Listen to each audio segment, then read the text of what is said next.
Salut YouTube, aujourd'hui une nouvelle vidéo, on va parler du porte-plaque 5.11. Alors c'est pas le type de vidéo que j'ai l'habitude de faire dans le sens où ma chaîne YouTube n'est pas axée sur le survivalisme ou sur la défense personnelle, mais vu que c'est un porte-plaque que j'ai eu la chance de posséder, je me suis dit pourquoi pas faire une courte vidéo de présentation, ça pourra toujours intéresser des gens qui cherchent à s'équiper en matériel de défense. Donc c'est un porte-plaque et non un gilet pare-balles. Le gilet pare-balles aura simplement pour but de protéger vos organes vitaux. Le porte-plaque aussi, parce que comme son nom l'indique, c'est un porte-plaque, donc on peut venir y greffer à l'intérieur une plaque balistique, mais on peut bien sûr l'accessoiriser autant qu'on veut. Tout est adaptable sur ce type de porte-plaque. C'est vraiment la différence entre un gilet pare-balles et un porte-plaque. Jamais été déçu de la marque 5.11, donc c'est pour ça que j'ai pris chez eux ce porte-plaque. J'ai bien sûr un sac de tir qui provient de la marque 5.11 que j'ai depuis 8 ans. J'en suis satisfait.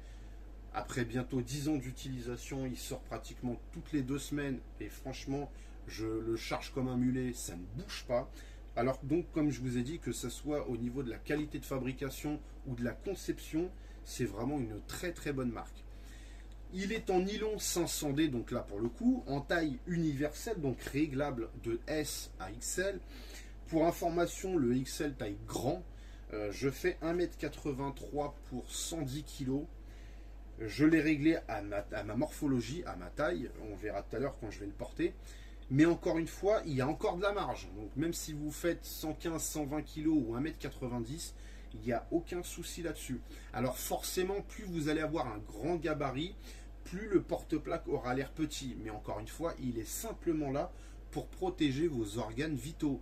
Donc si jamais vous devez prendre, alors là on parle vraiment dans le cas de la défense personnelle, rien à voir avec le stand de tir, mais vous devez en prendre une cartouche dans les burnes, porte-plaque ou pas, c'est pas ça qui va vous sauver votre burne, je préfère vous préciser.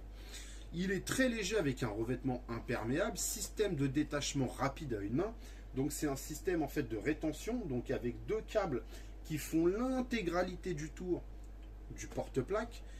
Si jamais vous tirez ces câbles-là, votre porte-plaque va se retrouver en 4 morceaux. L'avant, l'arrière et les 2 parties latérales qu'on va retrouver juste ici. Je ne vais pas m'amuser à le faire en vidéo, je vous rassure, parce que alors, autant à le démonter, ça va très vite, autant à remettre tout correctement, il y en a pour une dizaine de minutes, et donc là, la vidéo va s'allonger considérablement. C'est très simple, de toute façon, vous avez par exemple, si vous jamais une personne, là par exemple il est réglé à ma morphologie, mais si jamais la personne souhaite le régler à sa morphologie, elle sera obligée de tirer le câble, et donc les 2 câbles que vous allez voir ici vont venir avec, ça vient tout seul, vous tirez, ça vient tout seul, mais forcément bien sûr, il va falloir après le refaire passer dans tous les passants, dans les montants, à l'arrière, et donc parce que c'est vraiment ces 2 câbles là qui vont maintenir l'intégralité du porte-plaque. Alors comme ça on pourrait dire ouais avec juste 2 câbles, mais le système est très très très bien fait. C'est franchement, même moi sur le coup, au début je me suis dit bon, ça paraît un peu léger, mais franchement ça ne bouge pas. Une fois qu'il est posé, ça ne bouge pas du tout. Et franchement le système, fallait y penser, c'est vraiment pas con, mais encore une fois bon. Système molle, donc système arrière et avant de type molle. Donc comme là on peut le constater, donc j'ai posé des portes chargeurs M4, donc il y en a 4 et un porte radio sur le côté. Passant molle à l'avant et bien sûr passant molle sur l'intégralité de l'arrière. Donc c'est pour ça que vous pouvez venir y greffer ce que vous voulez, porte chargeur, radio, arme de poing, trousse de soins, vous pouvez vraiment l'équiper à votre guise.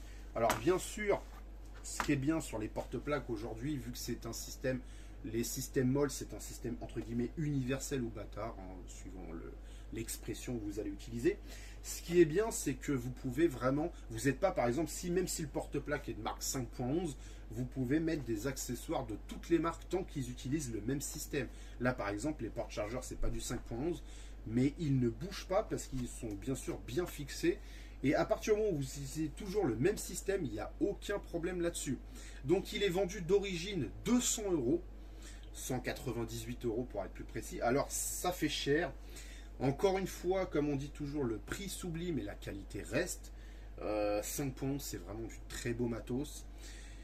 Il est vendu bien sûr sans plaques balistiques. Vous vous doutez bien qu'à 200 €, les plaques balistiques ne sont pas fournies. Vous aurez deux plaques à l'intérieur, mais c'est des plaques, voilà, juste pour maintenir le porte-plaque en place. Mais bien sûr vendu sans plaques, en sachant qu'aujourd'hui des plaques de classe 4, donc qui va arrêter tout ce qui est le 762 par 39 ou par exemple le 3006. Donc c'est vendu entre 300 et 400 € les deux plaques. Voilà, donc ça c'est pour du classe 4. Après, bien sûr, si jamais personnellement je devais l'équiper, j'aurais bien sûr mis des classes 4, donc avant-arrière, et bien sûr, ne jamais oublier personnellement une plaque anti-trauma. Alors, la plaque anti-trauma, 100% anti-trauma, ça n'existe pas. C'est plutôt une plaque qui va réduire les risques de trauma.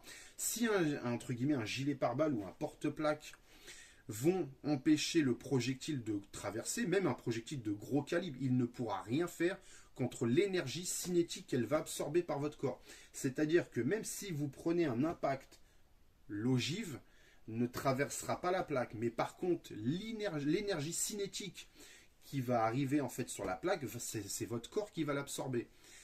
Et pour le coup, la plaque anti-trauma, alors on va faire vulgaire, hein, elle va absorber une partie du choc à l'impact et la disperser. Ça ne vous empêchera pas de sentir, vous allez le sentir passer, je vous rassure, mais encore une fois, ça réduit les risques. C'est pour ça que souvent, comme je vous ai dit, des plaques balistiques de classe 4, donc de très bonne qualité, comptées entre 3 et 400 €. Des plaques anti-trauma, c'est en moyenne entre 50 et 60 €. Personnellement, vaut mieux mettre les deux ensemble plutôt que... Parce que croyez-moi, un impact, vous allez le sentir passer. Question utilisation. Ah bah oui, pourquoi on achète ce genre de porte-plaque? Alors là, il y a tout et n'importe quoi. Alors, beaucoup de gens l'utilisent pour faire du crossfit. Alors, c'est un sport qui est très à la mode depuis quelques années.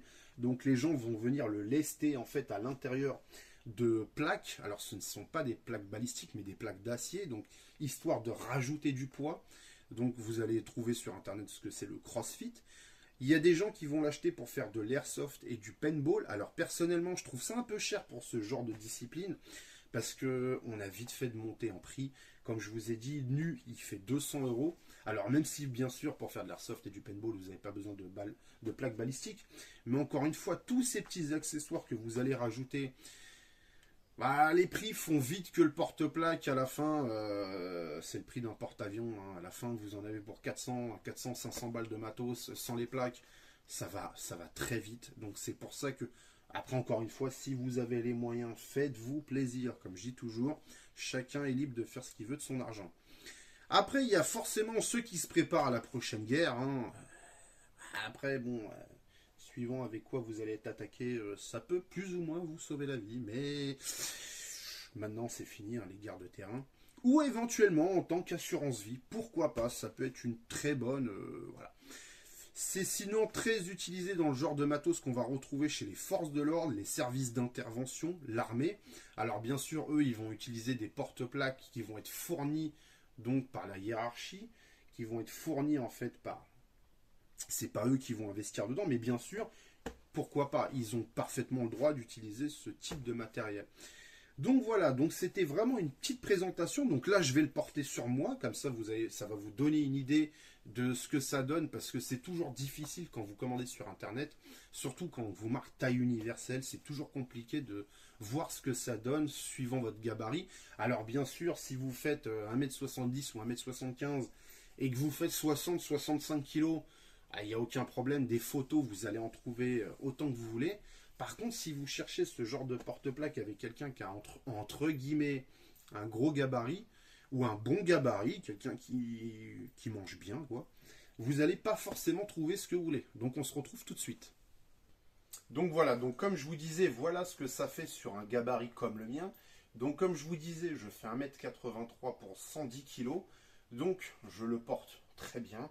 Il y a vraiment encore de la marge au niveau des réglages, au niveau latéral et au-dessus en fait. Donc si jamais vous êtes plus grand ou plus costaud que moi, il n'y a vraiment aucun problème pour ça, pour venir le régler. Il y a vraiment de la marge, on ne le sent vraiment pas. Donc là derrière. Donc voilà, c'est vraiment pour vous, en fait, pour vous ayez une idée en fait de ce que ça va rendre suivant le gabarit que vous allez avoir, parce que encore une fois, c'est toujours compliqué parce que quand vous allez à vous commander sur internet ce type de matériel, souvent le problème c'est qu'on va vous mettre des mecs qui ont des tailles de mannequin. Donc on va vous mettre des mecs qui font 1m80 ou 1m75 et bien sûr des mecs qui font 60-65 kg, donc des beaux gosses, toujours bien coiffés, avec une barbe bien taillée. Ah, ça fait un peu américain, tu vois. Mais toujours vraiment avec un corps svelte et tout, taillé en V, bon bref, tablette de chocolat. Donc forcément, tu as l'impression d'avoir un mec. Tu te dis que forcément, si toi tu l'achètes, tu vas ressembler à ça. Mais encore une fois, suivant le gabarit que tu vas avoir, le rendu ne sera pas pareil. Encore une fois, il s'arrête ici. Donc là, il s'arrête entre guillemets à mon nombril. Donc il vient vraiment, la plaque, si jamais vous devez mettre entre guillemets une plaque balistique à l'intérieur, elle va vraiment protéger tout ce qui est les organes vitaux en partant d'ici. Donc là, on est au niveau du plexus, ici, et s'arrêter jusqu'au nombril. Donc c'est vraiment pour vous donner une idée de ce que va recouvrir le porte-plaque. Donc voilà. Donc j'espère que cette petite vidéo vous aura plu. N'hésitez pas à laisser un commentaire ou à donner votre avis. Alors attention, parce que je sais qu'il y en a qui vont venir parler du physique. On ne se moque pas les mecs. J'ai jamais dit que j'avais un corps de mannequin.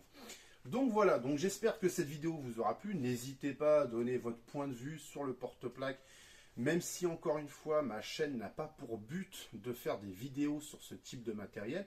Même si c'est du matériel qui m'intéresse fortement, ce n'est pas mon but premier. Donc sur ce, je vais vous laisser et allez, ciao tout le monde.